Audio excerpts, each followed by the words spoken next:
Today I'm going to share with you the last thing we learned and discovered in our quest to be more efficient in shaping beliefs and making marketing fantastic. Well, it started this way. There was a dinner, and I was at friends, and there's a little girl, and she's called Sofia, and she said, "What is your job? What do you do?" During those few seconds where you're like, how will I make it understandable immediately, something came that was the first time, and it's, I transform beliefs. That's my job. I work on transforming people's belief. And everything that I do has only this goal. And then she said, "Are you working for God?" I was like, no, but that would be exciting, actually. That would be really cool. In a way, what we always do is trying to shape belief. We try to make people think it's better. And until recently, until then, we never worked for religion, but we work in politics. And in politics, you have to go a bit deeper, because taking the risk of buying something is not a big risk. Like, you can try. But when you want to have people vote, it's deeper. People have to believe that their vote will make the world a better place for them, their kids. It will make the world more interesting. In a way, all our life, we operate around belief. All our life. Because the reason why you come here, why you came here today, is because you think you have a belief that you will learn something. I hope that's why you came here today. And I have a belief by offering you a presentation that I have something to bring you. So we have a common belief, and we hope this belief will be concretized by some facts. But when you will walk out of this room, you will all say, I hope, oh, I learned something that is valuable, but it might be a very different thing that each of you learned. And those different facts will create the same belief. Let me give you an example of how belief exist. One example could be you go back in your hotel room, and the little toilet paper is folded in a little form. And by seeing that, you're like, oh, my room was cleaned. No. You have no evidence that your room was clean from that. The only evidence you have from that, the only fact, is someone came in your room and folded your toilet paper. And you suddenly believe that your room was cleaned.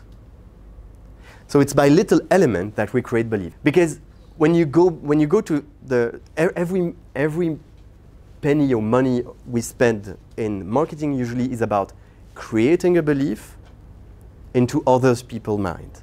And before this question from this little girl, I thought there's one way to go for product, one way to go for business to business, one way to go for politics.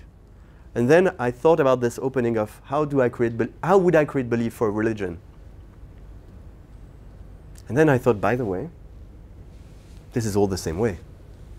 This is humans where you change the belief. It's just easier to convince that this is the right price for this watch than you should believe in this God or not in this one. But it's the same thing. It's a belief. If I tell you, think about a car, please all have in your head the image of a car. You all have an image of a car? Probably it was all different cars in the room. So I give you one information, and your brain brings into you others. And now I suddenly not shape it into one car. Let's do it one more time. Think about something. It's dark and calm. Most probably you will think about the night. Well, but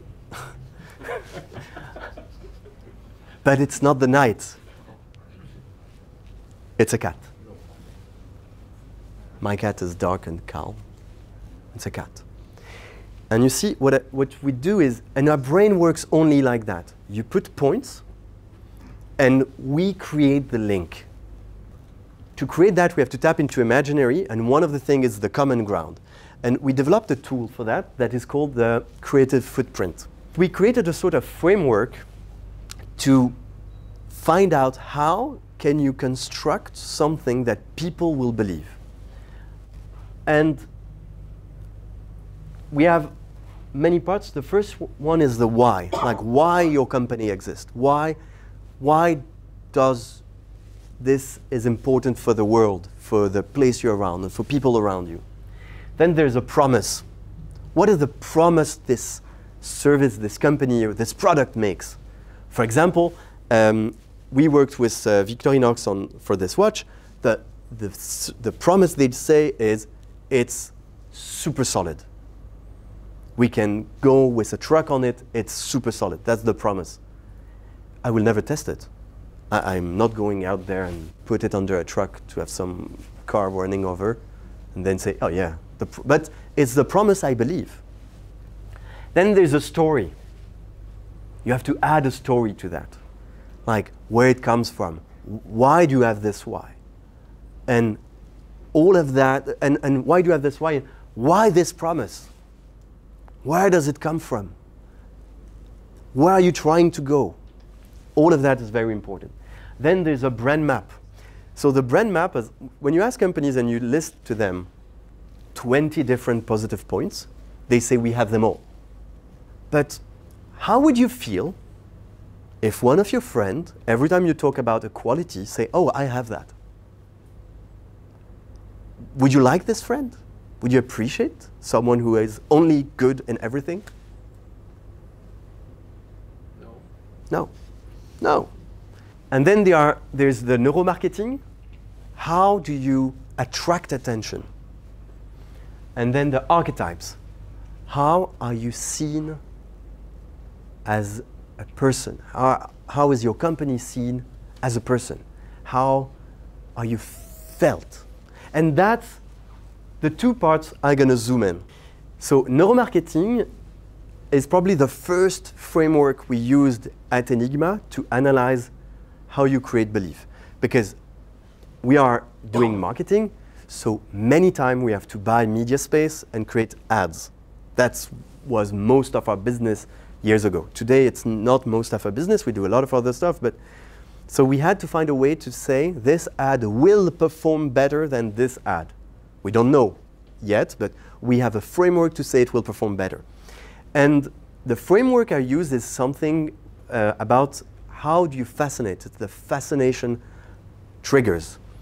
And there's only 7 ways you can fascinate people. So then there is the archetypes. So the archetypes, it's basically tapping into the imaginary.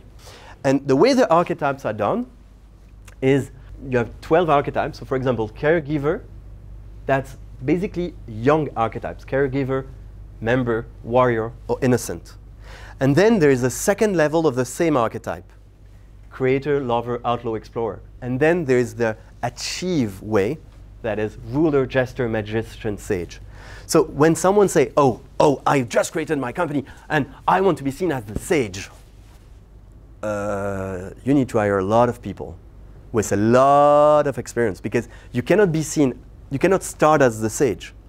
By the way, when we talk about someone, when we say, oh, this is a sage, we say, yeah, he was doing that, and then he studied Buddhism, and then he went to retreat, and then he became a Buddhist monk, and then he went in another retreat, and I think this guy is really amazing. But you have a big story behind. Because first he was the innocent, that didn't really know what he wanted to do.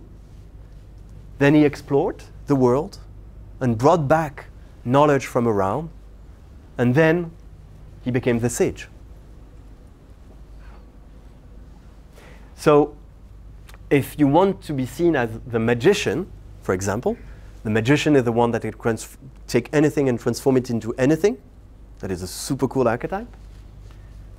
You have to start by being the warrior. proving what you are by courage, destroy, attack. The outlaw, then you need to rebel against a power, then you will become the magician. So this is a super hardcore path. The result is cool, but the path is hard. So I'd like to thank this little girl because she brought me into this, and thanks to Sophia, since then, we've signed a religion. We recently signed a religion and have to help them to have more believers. So we're going to use that. Thank you very much. Well, we hope you like this video.